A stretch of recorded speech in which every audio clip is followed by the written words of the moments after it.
महानायकांनी माझे हक्क अधिकार अबाधित ठेवण्यासाठी प्राणाची बाजी लावली आणि त्यांच्या आंदोलनातून आम्हाला आज जे मिळालं वैभव, जे आम्ही लोकांना सांगतोय ते संविधानानं आम्हाला मिळालंय,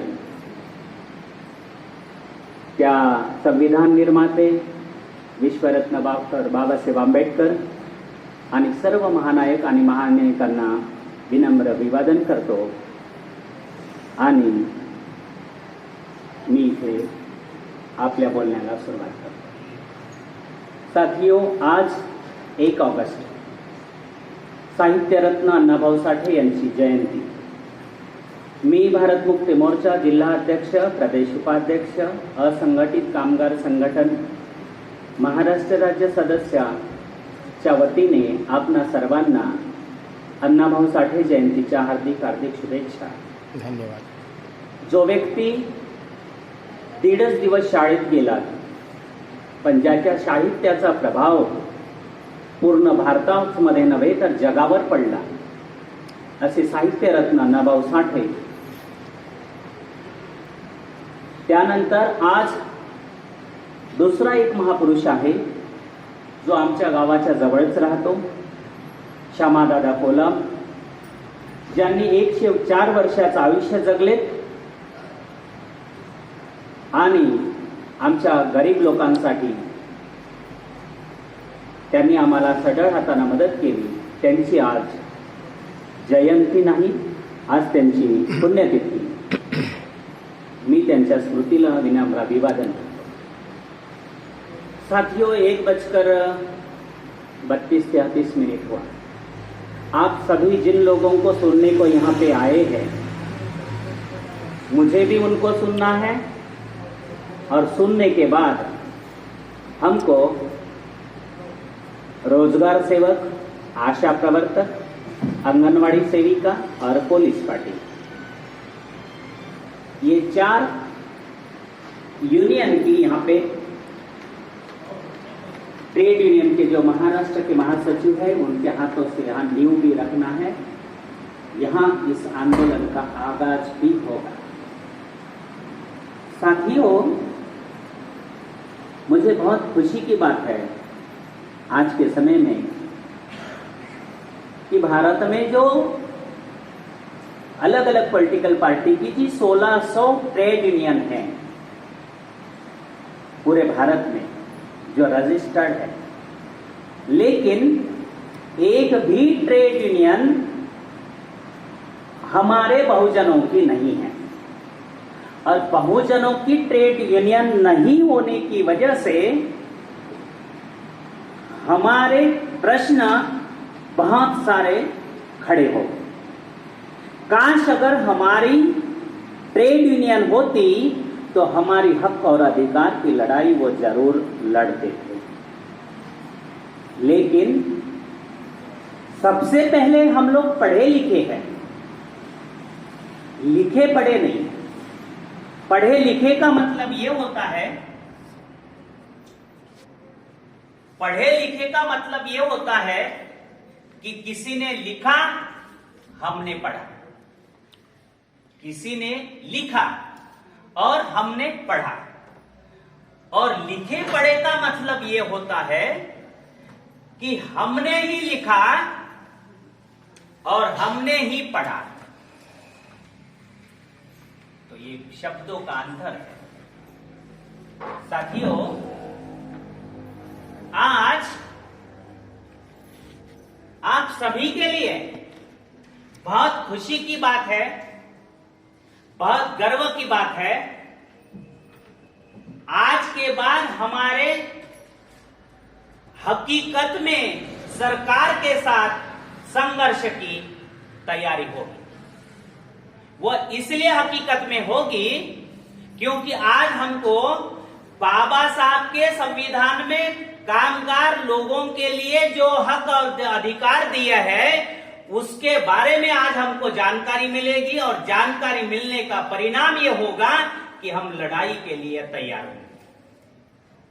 लड़ाई पुराने जमाने में तलवार से लड़ी जाती थी, उसके बाद में बंदूक से लड़ी जाती थी, उसके बाद में अणुबॉम्ब से लड़ी जाती थी, और उसके बाद में आपको पता है एक विषाणु से जो चीन से निकला,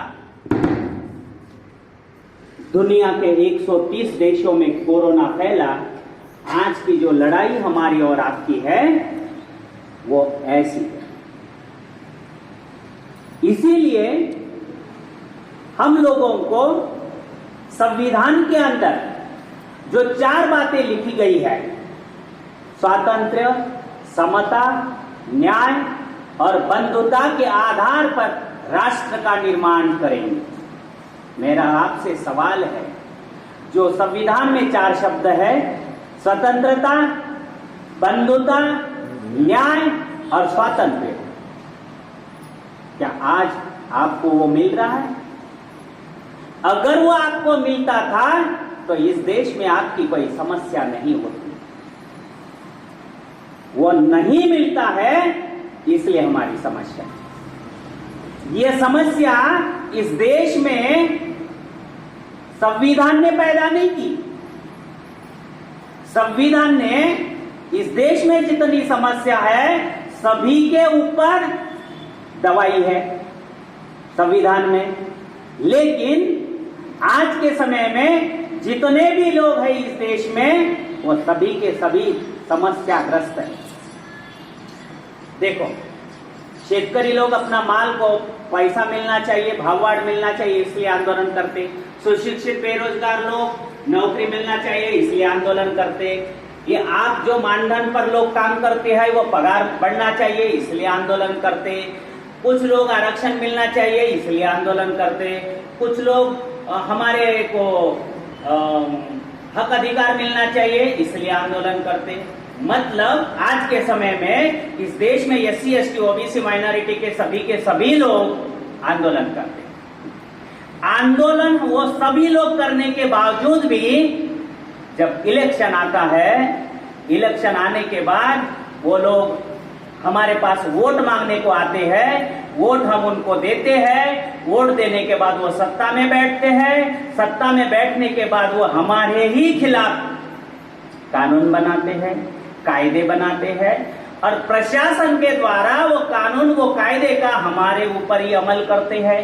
अमल करने के बाद हमको महसूस होता है कि हम लोग समस्याग्रस्त है। ऐसा हमको महसूस होने के बाद हम लोग मोर्चा निकालते, धरने लगाते, आंदोलन करते हैं। तो आपने अपने दिमाग की बत्ती जलाना चाहिए और ये सोचना चाहिए कि हमारी समस्या बनाने वाले कौन लोग हैं। संविधान इस देश का सबसे बड़ा अच्छा संविधान है पूरे दुनिया में, ऐसे सब लोग भाषण में कहते हैं, और उसके ऊपर दवाई भी है, लेकिन वो लागू नहीं करते। संविधान इस देश में लागू होता तो हम समस्याग्रस्त नहीं होते। आप जिन लोगों के संगठन में काम करते हो, वो सभी के सभी संगठन, जितने भी सारे मैंने आपको बोले 1600 समथिंग ट्रेड यूनियन है, सभी के सभी ट्रेड यूनियन ब्राह्मणों की है। एक तो उसका मालिक जो निर्माता है वो ट्रेड यूनियन का राष्ट्रीय अध्यक्ष है, वो ब्राह्मण का होगा। उसके बाद जो पक्ष की वो ट्रेड यूनियन है, वो पक्ष का मालिक और निर्माता भी ब्राह्मण होगा। आपको यकीन नहीं आएगा मैं जो कुछ बात आपको बोलूंगा, तो जब तक कामगार संगठन को सरकार विश्वास में नहीं लेती है, तब तक कानून वो लोग हमारे ऊपर इंप्लीमेंट नहीं कर सकते। पहले तो कानून ही नहीं बनाते, जब उसका ये हो जाता है, प्रोसीजर बन जाता है, तो आपके लिए चर्चा को लिए वो बुलाते हैं। आप लोगों के साथ चर्चा होती है, जो आपके नेतृत्व करने वाले हैं जो लोग, और उसके बाद में उसको कानून बनता है, उसके बाद में उसके ऊपर इंप्लीमेंट होता है। लेकिन हम लोगों को कोई भी हमारे को जी वो प्रोसेस होती है कानून बनाने की, कायदा बनाने के, नियम बनाने की, उसमें हम लोगों को इन्वॉल्व नहीं किया जाता। जिस संगठन का झंडा, जिस संगठन का डंडा, जिस संगठन का बैनर, जिस संगठन का बिल्ला हम पकड़ते हैं, जिंदाबाद मुर्दाबाद के नारे लगाते हैं, उसका जो नेतृत्व करने वाला है हमने कभी देखा ही नहीं होता उसको। हमारे को कभी नेशनल मीटिंग में इन्वॉल्व ही नहीं किया जाता, हम लोगों को कभी पूछा ही नहीं जाता आपकी समस्या क्या है, आपकी समस्या क्या है पूछा नहीं जाता। खाली आप लोगों को जैसे 1000 रुपया पगार बढ़ता है, जैसे ही 1000 रुपया पगार बढ़ता है वैसे ही आपको बताया जाता आपको 1000 रुपया पगार बढ़ा है, 1 महीने का आपको संगठन को देना पड़ेगा। मेरे घर के बाजू में हाँ हमारी बहन है, मैं आंगनवाड़ी की, मैं उनके साथ डिस्कस करते समय पूछा कितने लोग हैं आंगनवाड़ी के महाराष्ट्र में, तो वो बोले 2 लाख समथिंग है। तो मैं बोला राउंड फिगर में 2 लाख पकड़, 2 लाख लोगों का 1-1000 पकड़ो, कितना हो गया? 2 करोड़ हो गया। सोचा आपने कभी? सोचा आपने कभी ये 2 करोड़ को कौन कर रहा, कौन है, क्या कर रहे वो पैसे का, पूछा आपने कभी?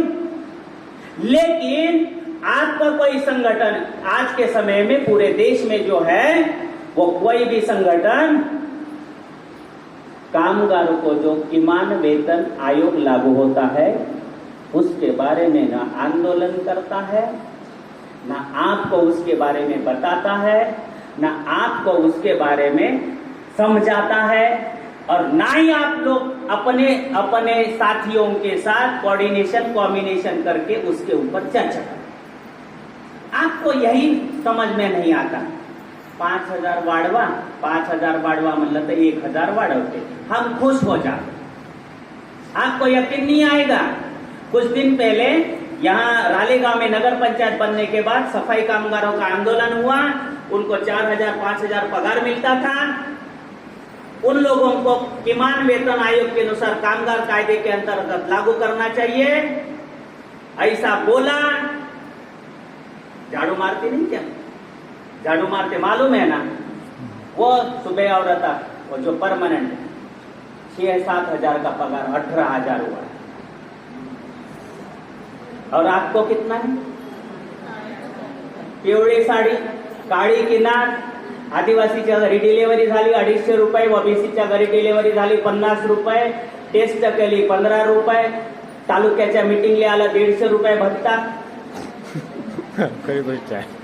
बिन पगारेल फुल अधिकारी। एक जागा निघली गावात तर पोलीस पाटलाले म्हणते, साहेबाले म्हणते तुम्ही काही करा पण माया बायकोले तिथं टिकवा, पगार काहीच। ये क्यों हो रहा? ये क्यों हो रहा? इसके पीछे सरकार की नहीं, इस देश की ब्राह्मणी व्यवस्था की साजिश है। जितने भी लोग इस देश में काम करते हैं, जो लोग उनका ट्रेनिंग होता है, उसका बौद्धिक श्रम होता है, उनको कामगार कायदा लागू है, उनको ये पता ही नहीं होता है कामगार कायदे के बारे में। मैं बहुत ये आप जो आए ना अभी यहाँ बैठे हो ना, आपको लगता होगा कि महीना भर पहले 8 दिन पहले लताबाई ने फोन किया होगा, समझाया होगा। मैं आपके पीछे 3 साल से काम कर रहा हूं, आपके पीछे 3 साल से काम कर रहा। लताबाई ने बोला, मेरी बहन भी आंगनवाड़ी मास्टर है थी, उनकी बहुत सहेली थी, वो लताबाई की सहेली थी, मुझे बहुत अपडेट था उसके संदर्भ में। मैं बहुत बार यहाँ प्रोग्राम होता है उनको गेस्ट के तौर पर बुलाना चाहता था, वो बोलते थे, बाद में आते नहीं, या फिर उनके दिल और दिमाग में रहता था कसं करायचं रे विजू, इकडं तर सोडायचं, तिकडं जायचं, तिकडे सोडायचं, कसं करायचं, परेशानी में थे। अभी आखिरी के 2 साल रहे, मैं बोला जाते जाते बाबा साहब का काम करके जाओ। बहुत मेहनत प्रयास से हमने 3 साल के ऊपर आप लोगों के ऊपर काम करने के बाद आज का दिन आया। आज का दिन मेरे लिए बहुत खुशी और गर्व की बात महसूस करता हूं मैं, कि मैं जो काम करता हूं मैं उसको कुछ ना कुछ कभी ना कभी समय से लेट ना हो तो भी मैं उसमें सफल होता हूं। हमारे बीच यवतमाल जिले के लोग आए हैं, जो आशा सेविका है, आंगनवाड़ी सेविका है, बाबुल गांव से है, कलम से है, रालेगांव से है, मोहदा से है, मतलब पांडरकौड़ा से 5-7 तालुका से हमारे बीच में सब लोग आए। हमारा उद्देश्य है, हम बगैर उद्देश्य से काम नहीं करता हम लोग। हमारा उद्देश्य है आपके हक और अधिकार की लड़ाई लड़ना। और आप ये मत समझना कि ये हॉल के अंदर 5-50 महिलाएं हैं और 10-20 पुरुष है, तो अगर हम लोग पूरे संगठन के शक्ति के साथ अगर आंदोलन करें तो 1000 लोग हो जाएंगे। आपका आंदोलन होता है, आशा का आंदोलन होता है, आंगनवाड़ी का आंदोलन होता है। आपका बच्चा आता है क्या आंदोलन में? आंगनवाड़ी वाली महिला आता है, आपका बच्चा, आपका घरवाला आता है? नहीं। आपकी लड़की आती है? आपके पगार में तो वो लोग खाना पीना खाते हैं ना। तो जब आपका पगार बढ़ना चाहिए, ऐसा आपको लगता है, तो आपके बच्चों को क्यों नहीं लाते? खाने को जमता, आंदोलन में नहीं जमता। यकीन नहीं आएगा आपको। ये जो मास्टर लोग हैं ना, उनका पिछले बार 56 दिन तक आंदोलन चला। 56 डेज आंदोलन चलने के बाद सरकार बोली तुम्हारे पीछे तो तुम्हारी औरत नहीं है, और चले वहां पे आंदोलन करने। जैसे ही सरकार ने बोला वैसे पूरे घर के लोग उस आंदोलन में आए। सरकार को नीचे झुकना पड़ा। कल परसों की बात है, आप यहां ओबीसी हो गए ना। ओबीसी में सरकार ने नीट परीक्षा में ओबीसी का आरक्षण कोटा रद्द कर दिया। ये 6 साल से हो रहा। सुप्रीम कोर्ट ने ये केस डाला है और सुप्रीम कोर्ट को सरकार ने ओबीसी का डाटा नहीं देने की वजह से नीट परीक्षा में जो पूरे नेशनल लेवल पर होती है उसका कोटा वो 6 साल से रद्द कर रहे थे। ये साल उसके संदर्भ में भारतीय पिछड़ा वर्ग मोर्चा नाम का बामसेट की एक ऑफशूट विंग है, उसके बैनर के नीचे पूरे भारत में 4 चरणों में आंदोलन किया। उसका पहला चरण हुआ निवेदन देने का। पूरे भारत में 550 जिलों में 3000 ब्लॉक में 7000 तहसीलों में सरकार ने कल आदेश निकाला कि हम नीट का कोटा दे देंगे। है कोई दुनिया में ऐसा संगठन? एक कागज जाने से सरकार डरती है। सरकार इसलिए डरती है कि इसमें ब्राह्मण नहीं है। इसके पहले ये ट्रेड यूनियन के अंतर्गत एसटी डिपार्टमेंट का जो खासगीकरण हो रहा था, उसके पीछे पूरे महाराष्ट्र में 367 तालुके में एक निवेदन दिया गया और ट्विटर पर ट्रेंड चलाया गया। दूसरे दिन अजित पवार ने परिवहन मंत्री और उसके जो सेक्रेटरी होता है उसकी मीटिंग बुलाई और 600 करोड़ रुपया उनको दिया। ये जो संगठन है ना, ये आपको लगते होंगे विजय राज तो अकेला दिखता, उसके पीछे तो कोई आदमी नहीं दिखते। विजय राज महाराष्ट्र का अध्यक्ष है, तो उसके पीछे अपने आप बहुत सारे लोग हैं। मैं बोलता हूं आपको, मैं यहाँ पे बैठे हैं वो राजदीप सर महाराष्ट्र के ट्रेड यूनियन के महासचिव हैं। वो जितना काम करते हैं ना उससे ज्यादा काम मैं करता हूं संगठन के लिए। वो नौकरी करते हैं फिर भी काम करते हैं। मैं नौकरी करता नहीं, दुकान चलाता हूं फिर भी काम करता हूं। तागड़े सर दुकान चलाते, केराम सर वो नौकरी करते हैं, वो भी करते हैं, फिर भी दिन भर वही काम करते रहते लोगों को जोड़ने का। आज के मीटिंग के लिए हम पिछला लगातार 1 हफ्ते से काम कर रहे हैं उसके ऊपर। मैसेज करना, बोलना, मोटिवेशन करना, ये सब कर रहे हैं। ये आज का उसका परिपाक है कि आप लोग इतने संख्या में। और मैं आपसे प्रॉमिस करता हूं, हम लोग यहाँ जिला लेवल का यूनिट बनाने के संबंध में यहाँ आए हैं। अभी राजदीप सर का बात होगा, उसके बाद में हमको 4 तालुके के लोग अगर रहते हैं तो जिला यूनिट बनेगा। जिला यूनिट बनने के बाद जो लोग जिला यूनिट में है वो तालुका अपना अपना यूनिट बनाएंगे, वो जिम्मेदारी दे देंगे उनको।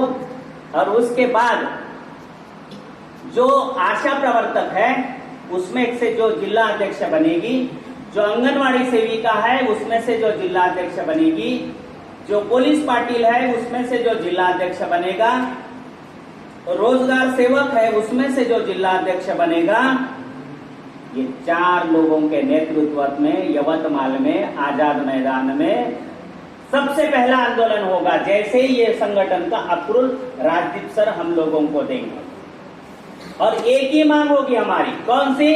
किमान वेतन आयोग हमको लागू करो। आपको मंजूर है? यस कि नहीं? यस आशा भाई, हाँ हाँ एकच मागणी, संविधान के हमको जो अधिकार दिया किमान वेतन आयोग, वो हमको लागू करो। हमको बाकी कुछ नहीं होना, 1000 रुपए वाड़ नहीं होना, भाव बीज नहीं होना, हमको एक आप मंजूर है। लेकिन आपको अकेले नहीं आना है, आपके घर वाले को आना है, बच्चे को लाना है, बच्चे का शादी हो तो बहू को लाना है। आपको एक आदमी ने 5-5 लोगों को लाना। आप 5 लाओगे तो मैं भी 5 लेके आऊंगा। आपको यकीन दिलाता हूं, राष्ट्रीय आदिवासी एकता परिषद के यहाँ हमारे जिम्मेदार लोग हैं, वो लोग भी तुम्हारा साथ देंगे। दूसरा, हमारे बीच में राष्ट्रीय किसान मोर्चा के माननीय लोबेश्वर झाड़े साहब है, जो जिला अध्यक्ष हैं। राष्ट्रीय किसान मोर्चा के लोग आपके साथ में आएंगे। मैं भारत मुक्ति मोर्चा का जिला अध्यक्ष हूं। भारत मुक्ति मोर्चा के जिला अध्यक्ष के नाते हमारे भारत मुक्ति मोर्चा के संगठन के लोग तुम्हारे साथ में आएंगे। बीएमपी युवा आघाड़ी का माननीय सागर भाऊ झलके हमारे बीच उपस्थित है, और बीएमपी युवा आघाड़ी के लोग भी आपके साथ में आएंगे। बामसेट के लोग आपके साथ में आएंगे। हमारे ट्रेड यूनियन के लोग आपके साथ में आएंगे। आदिवासी के ट्रेड यूनियन है, कर्मचारी लोगों की संगठन, उसके माननीय मडावी साहब हमारे बीच उपस्थित है, वो भी आपके साथ में आएंगे। अगर हम लोग 15 संगठन के साथ आपका साथ देते तो फिर आप अपने घर वाले को क्यों नहीं ला सकते?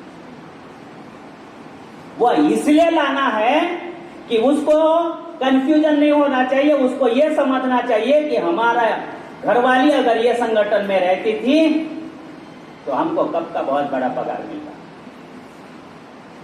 ये जो बात आप 1 घंटा 1.5 घंटा सुनोगे, ये आपके दिल और दिमाग में घुसाओ, आपकी बैटरी चार्जिंग कराओ, आपके साथ में जो लोग आए उनको बताओ, विचारों का प्रसार करो, तभी हम लोग लड़ाई लड़ पाएंगे। आप सबके पास मोबाइल है, अभी मैंने सुना, और 24 तारीख को आंगनवाड़ी वालों का मोबाइल के लिए मोर्चा है, बराबर है? तो मोबाइल के लिए मोर्चा है। मोबाइल क्या है? वो अगर चाहते हैं, आप लोगों के पास मोबाइल है, वो आंगनवाड़ी का छोड़ के अपना खुद का अच्छा कंपनी का लेते हो ना आप। जब आपको समझता है अच्छा कंपनी का लेना, बैटरी चार्जिंग पूरी दिन भर रहना चाहिए, ऐसा समझना, तो वो जो IAS कलेक्टर लोग हैं उसको नहीं समझता उसको, उनको सबको पैकेज आता, और सबका पैकेज करते करते डोबर आपके पास तक पहुंच जाता। जब आपको ये समझता, मुझे समझता, तो अधिकारी को क्यों नहीं समझता? और उसके लिए जो जिसका कोई बात ही नहीं है, चर्चा ही नहीं होना चाहिए, एक सरकारी अधिकारी ने आदेश निकाला, सब हो जाता। लेकिन हम लोगों को ये पता नहीं चलता साथी, हमारे हक और अधिकार की लड़ाई लड़ने के लिए आपको तैयार करना है। एक दिन की लड़ाई नहीं लड़े। 40 साल हो गए, हमारी बहन ने बोली 40 साल हो गए आंगनवाड़ी के मास्टर लगते लगते, आज उन लोगों को 8,000 9,000 पगार है। मुझे तो कभी कभी सुनता मैं तो एकदम मेरा बुद्धि भ्रष्ट हो जाता है, समझ में नहीं आता कि मैं क्या सुन रहा हूं। तो आप लोग उसमें काम करते हो। कल परसों हमारे साथीदार है वो केराम साहब और वो तोड़कर मैडम, वो यवतमाल में जिला परिषद के पास एक आरोग्य लोगों का संगठन है, उसका आंदोलन चल रहा था।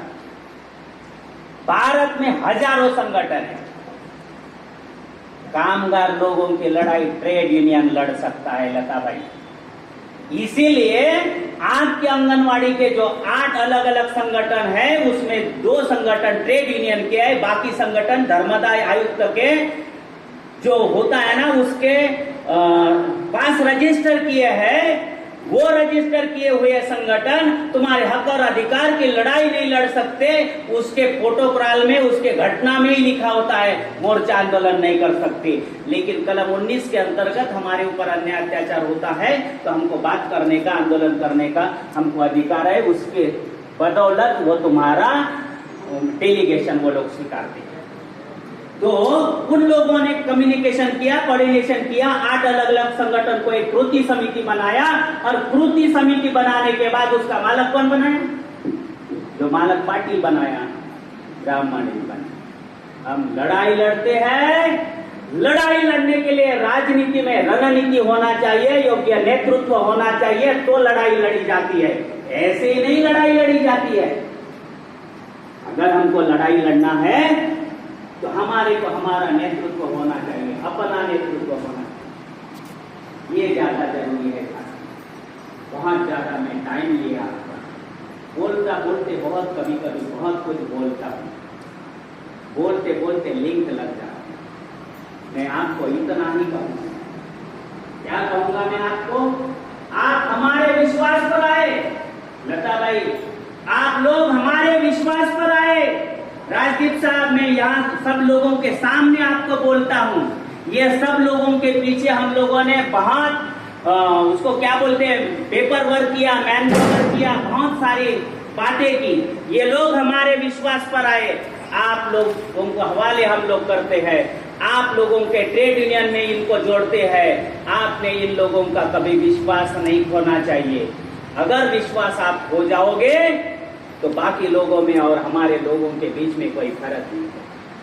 मैं इतना ही कहूंगा आपको, जब भी आप जो आप लोग बोलते हो, जब भी आप लोगों को मेरी जरूरत पड़े, कभी भी मैं आपको मदद करने के लिए तैयार हूं। आपके संगठन की बात नहीं करता मैं, आंगनवाड़ी की, आपके गांव का कोई भी प्रॉब्लम हो, जिसको घर मिला, घरकुल का पैसा नहीं मिलता, संडास मिला, संडास का पैसा नहीं मिलता, कोई आदमी बीमार है उसको सरकारी सुविधा नहीं मिलती, अगर किसी के गांव में नैसर्गिक आपत्ति आती है, आपको जो भी सोशल मूवमेंट में किसकी जरूरत पड़ती है, सबसे पहले विजयराज को कॉल करो।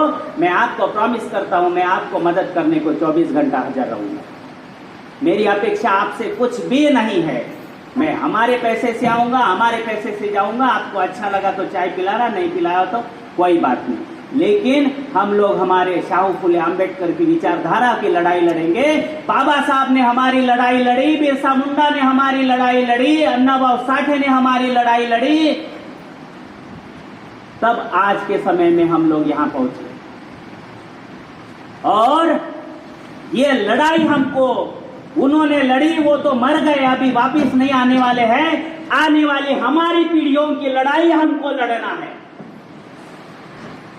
अगर हमारे आने वाली पीढ़ी की लड़ाई अगर हम लोग नहीं लड़ेंगे तो आपके बच्चे बड़े होने के बाद बोलेंगे मेरे बाप ने खाया पिया, बाहर निकाल दिया पेट के, हमारी लड़ाई नहीं लड़ा। आज के समय में साथियों, जाते जाते इतना ही कहूंगा, आज के समय में आप लोगों को जिंदा रहने के लिए, आप लोगों को 2 टाइम का खाना खाने के लिए कितनी परेशानी होती है आपको मालूम है। तो आप इमेजिन करो, आपके आने वाली पीढ़ी को, आने वाले बच्चों को कितनी परेशानी होगी। इसीलिए हम लोगों को हमारे हक और अधिकार की लड़ाई लड़ना, ये साधारण काम नहीं है, ये असाधारण काम है जो हमारे महापुरुषों ने किया। और यहाँ जितने लोग बैठे हैं ये सामान्य नहीं है, सामान्य नहीं है, ये सब असामान्य है, असाधारण लोग है। आप लोग हमारे हक और अधिकार की लड़ाई लड़ने को महल के गढ़ बनेंगे, ऐसी आशा और विश्वास व्यक्त करते हुए मैंने अपनी बात को समाप्त करता हूँ और आपसे आशा और विश्वास व्यक्त करता हूँ कि हम लोग मिलकर शाहू फुले आंबेडकर की लड़ाई लड़ेंगे, हमारे हक और अधिकार की लड़ाई लड़ेंगे और हम लोग लड़ाई में सफल हो जाएंगे। इतना ही मैं कहता हूँ। आप सभी ने मेरी बात को सुना, आए वक्त पर मुझे यहाँ बोलने का मौका दिया, इसलिए सभी का धन्यवाद, आभार। धन्यवाद।